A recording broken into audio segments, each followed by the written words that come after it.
I can still smell the motor oil and the faint metallic tang of shavings every time I pull into my driveway.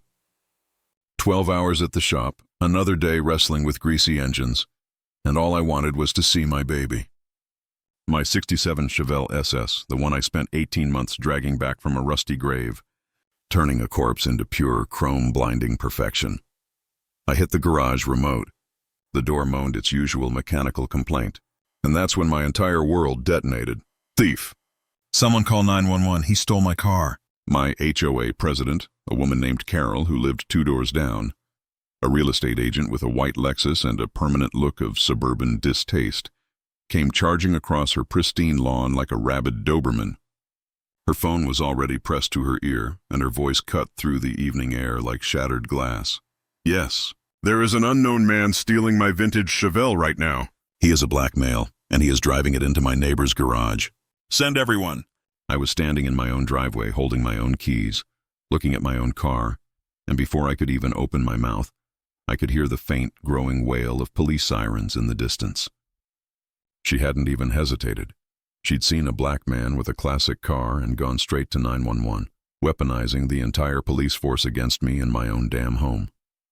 I just stood there, jaw slack, thinking, what the hell would you do if your neighbor tried to arrest you for owning your own property? My name is Daryl. I'm a third-generation mechanic, and my family has been keeping this town's cars running for 50 years. When my divorce finalized a year ago, she suddenly discovered grease under the fingernails wasn't sexy after all. I used what little equity I had left to buy a modest place in Pinecroft Estates. Middle-class HOA hell, where the mailboxes matched and everyone was supposed to mind their own business. That Chevelle wasn't a midlife crisis, it was my therapy. I found her at an estate sale, a $4,000 pile of structural decay that most people would have scrapped. But I saw the American muscle waiting underneath that rust. Every weekend for a year and a half was a meditation in mechanical resurrection. A new 396 big block, custom transmission, and a coat of Fathom blue paint so deep you could fall into it.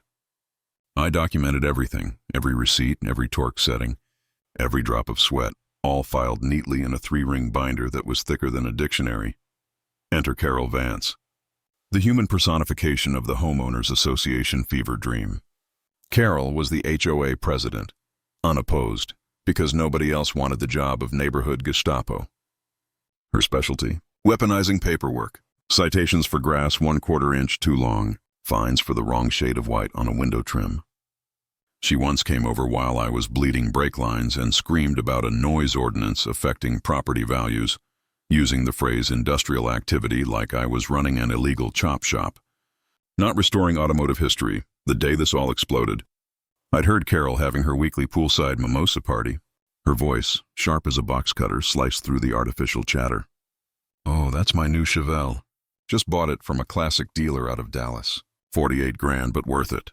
They're shipping it next week. I knew she was showing them photos of my car, or one identical to it, basking in the impressed murmurs of her neighbors.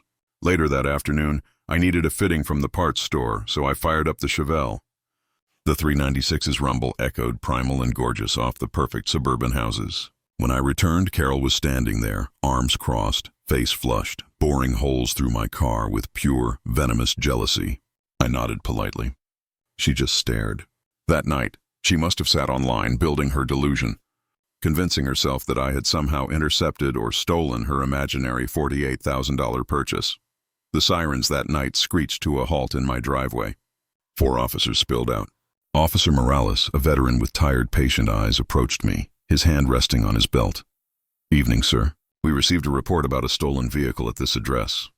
I almost laughed at the sheer absurdity. Stolen, officer? This is my car, in my garage at my house. That's like saying I stole my own toaster oven. Carol materialized beside the officers, clutching her phone like a lifeline. That's him. The car thief! I just bought that exact Chevelle yesterday. I took a deep breath, fighting the urge to explode. My old man always said, documentation beats desperation every time. Officers, I can prove ownership right now.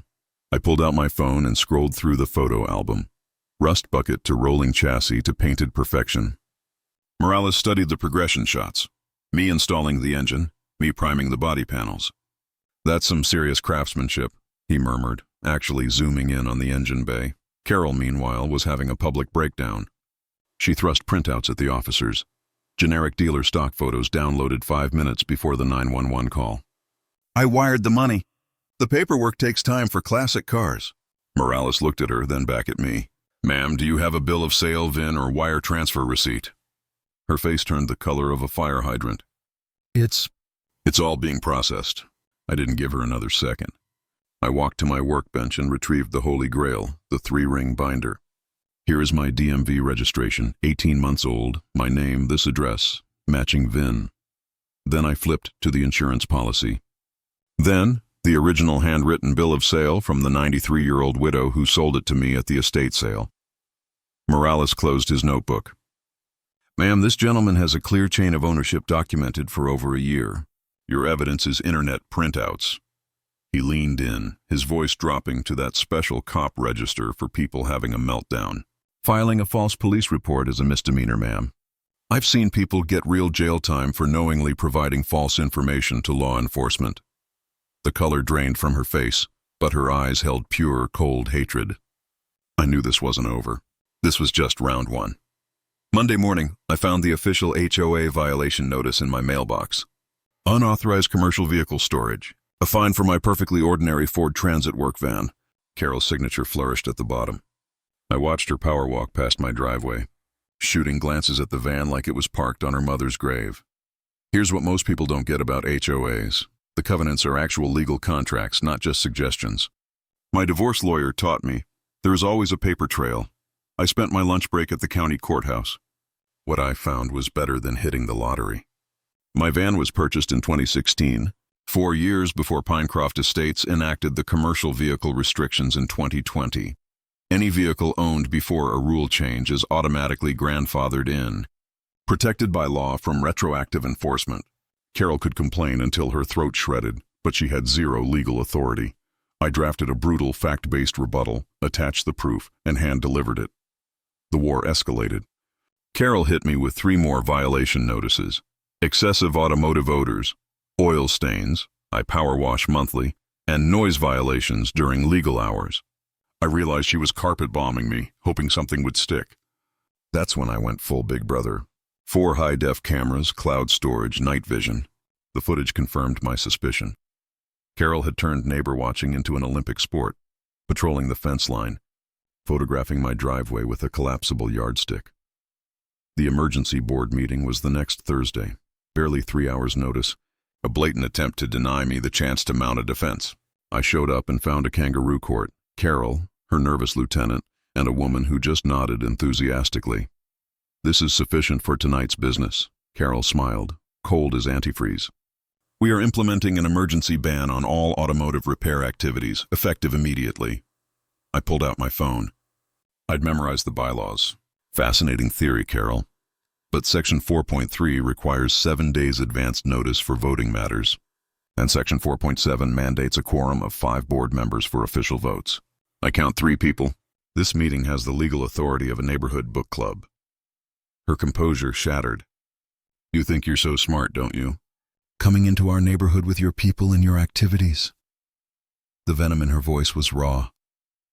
I think I'm a homeowner who reads the contracts before signing them, I replied calmly. That night, my neighbor Tom, a mild-mannered history teacher who'd been fined for the wrong mailbox font, appeared in my driveway. Most of us think she's completely lost it, Daryl. We need to talk. We formed a small, furious coalition. Tom, myself, Sarah, an accountant who'd been cited for planting the wrong shade of lilies, and Mike, a semi-retired corporate lawyer who looked like he was constantly smelling something bad. I took the deep dive. I spent 3 hours in the county courthouse basement, surrounded by dusty corporate filings, looking through the HOA financial records. The mess was intentional.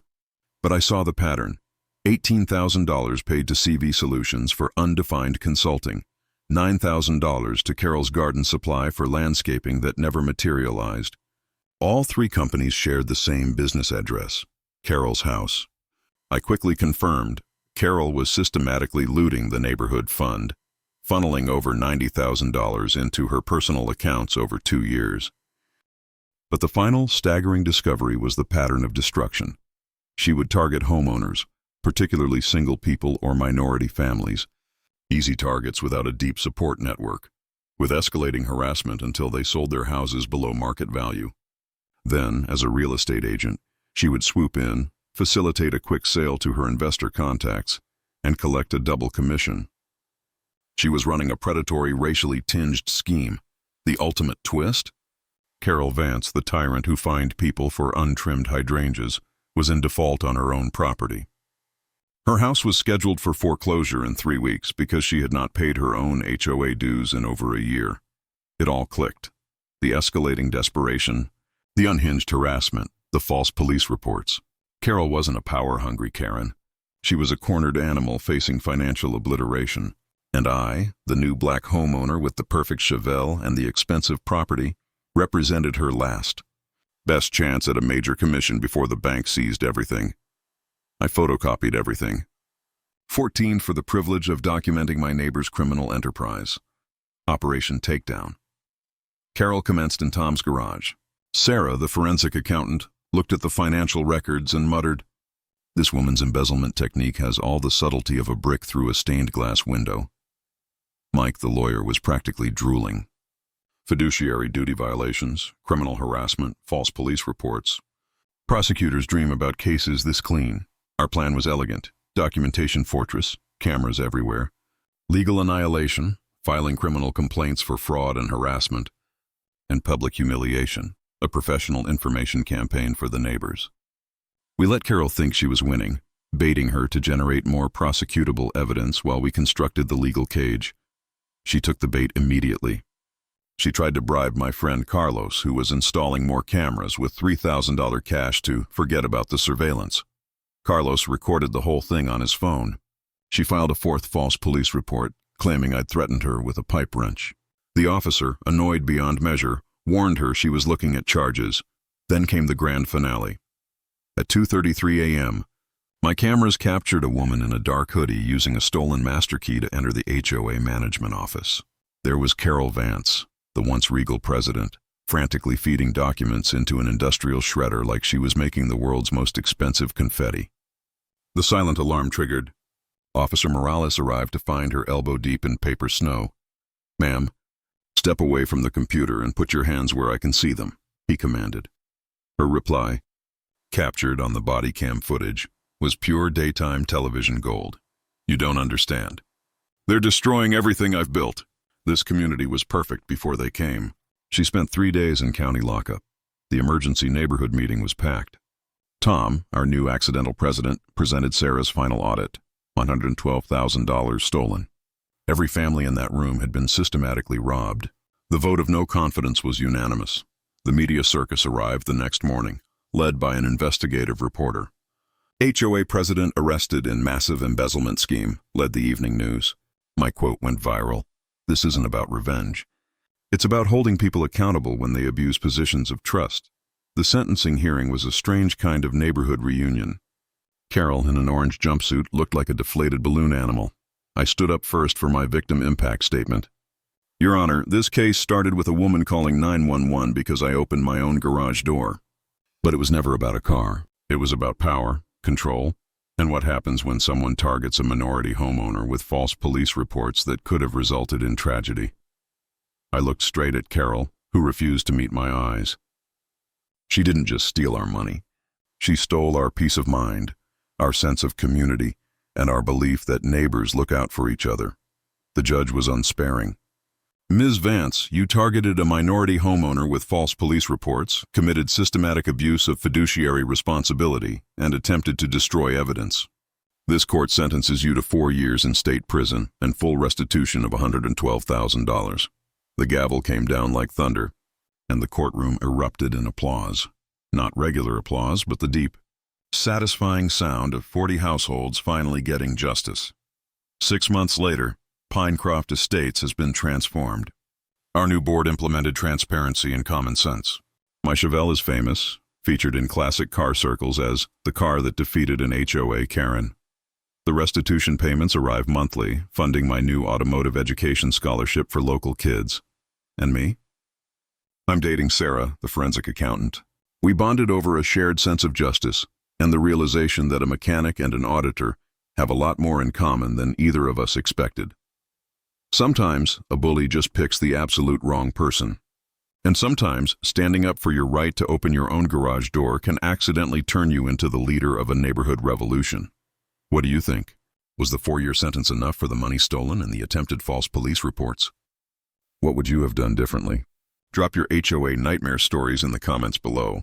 Like and subscribe if you want to see what happens when the next Karen tries to steal a military veteran's service dog. You do not want to miss that one. Welcome to HOA Stories, where inspiration transforms into life strength. These are not just stories. They are your daily dose of spiritual medicine. HOA. HOA. Stories Bowl. We curate resonant journeys, profound lessons, and extraordinary victories from around the world. Each video is meticulously designed to uplift your spirit, ignite your passion, and provide the most practical insights for your breakthrough development. Whether you are overcoming adversity, pursuing a big dream, or simply need a kind act to restore your faith in life, we are here to affirm. Every challenge contains a lesson, and every limit can be broken. Don't just watch, take action. Join us in exploring and enriching your life. Today, hit subscribe and turn on notifications to receive a daily source of inspiration and motivation.